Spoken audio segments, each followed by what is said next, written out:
আমার নবী একদিন মদিনার রাস্তা দিয়ে আসছিলেন, অনেকগুলো সারিবদ্ধভাবে লাশ কবরস্থানের মধ্যে রাখা হয়েছে। আমার নবী প্রত্যেকটা কবর দেখছেন আর মুস্কি মুস্কি হাসতেছেন। সুবহানাল্লাহ। এভাবে হাসতে হাসতে ওই কাতারের শেষের কবরে যখন আমার নবী গেলেন, হঠাৎ আমার নবীর চেহারা মলিন হয়ে গেছে। নবী বিচলিত হয়ে গেলেন, আমার নবী পেরেশান হয়ে গেলেন, আমার নবীর ভেতরে অস্থিরতা কাজ করছে। আমার নবীকে সাহাবী ইকরাম দেখে বলছি, ইয়া রাসূলুল্লাহ এমনটা কেন করছেন? বলে, যাও এখনই দৌড় দিয়ে যাও মদিনায়, এই গোরস্থানে যাদেরকে দাফন করা হয়েছে তাদের আত্মীয় স্বজনকে তাড়াতাড়ি গোরস্থানে আমি নবী ডেকেছে বলো, তাড়াতাড়ি আসতে বলো। সাহাবী দৌড় দিলেন, ঘোষণা দিলেন, সবাই আসলেন। আমার নবী বলে, ও আমার আল্লাহর বান্দা বান্দিনীরা, এই কবরের যারা পরিবার পরিজন আছো, কে কার আত্মীয়, তোমরা সেই কবরের পাশে দাঁড়িয়ে যাও। সবাই যার যার আত্মীয় কবরের পাশে দাঁড়িয়ে গেছে, ওই কবরের পাশে কেউ দাঁড়ায় নাই। আমার নবী বলে, সাহাবী তুমি কি বলো নাই? বলি, ইয়া রাসূলুল্লাহ বলেছি। বলে, আবার যাও, তাড়াতাড়ি ডেকে নিয়ে আসো এই কবরের আত্মীয় স্বজন কে আছে তাকে ডেকে আনো।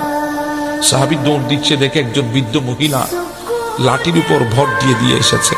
জিজ্ঞাসা করা হয়েছে, আপনি? বলে, আমি হচ্ছি ওই লাশটা, যেই কবরটা দেখা যাচ্ছে ওই কবরে যে আছে সে আমার সন্তান। আমার নবী বলে, মা তাড়াতাড়ি এদিকে আসেন, দাঁড়ান আপনি কবরের পাশে। মা, আপনার সন্তানের সাথে আপনার সম্পর্ক কেমন ছিল?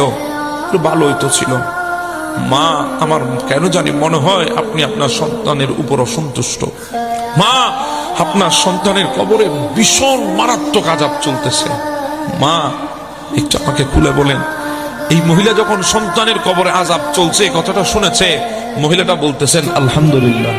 আমার নবী বিচলিত হয়ে গেছেন, হতভম্ব হয়ে গেছেন। সন্তানের কবরে আযাব চলে, মা বলে আলহামদুলিল্লাহ। দুনিয়া উল্টে গেলেও তো সম্ভব না। মা, আপনি আলহামদুলিল্লাহ কেন বলছেন? বলে, আল্লাহ আমার দোয়া কবুল করেছে। বলে, কিসের দোয়া?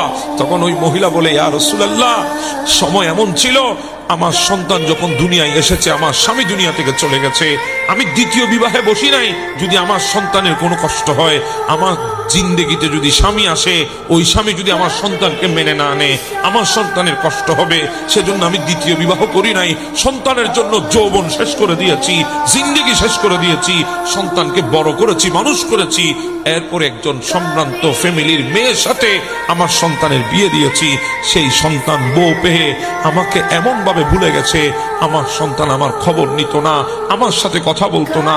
একদিন আমার ওই পুত্রবধূ কি বলেছে আমি জানি না, আমার সন্তানটা এসে আমার এমন ভাবে মারছে, ইয়া রাসূলুল্লাহ 3 দিন পর্যন্ত বেহুশ ছিলাম বারান্দায়।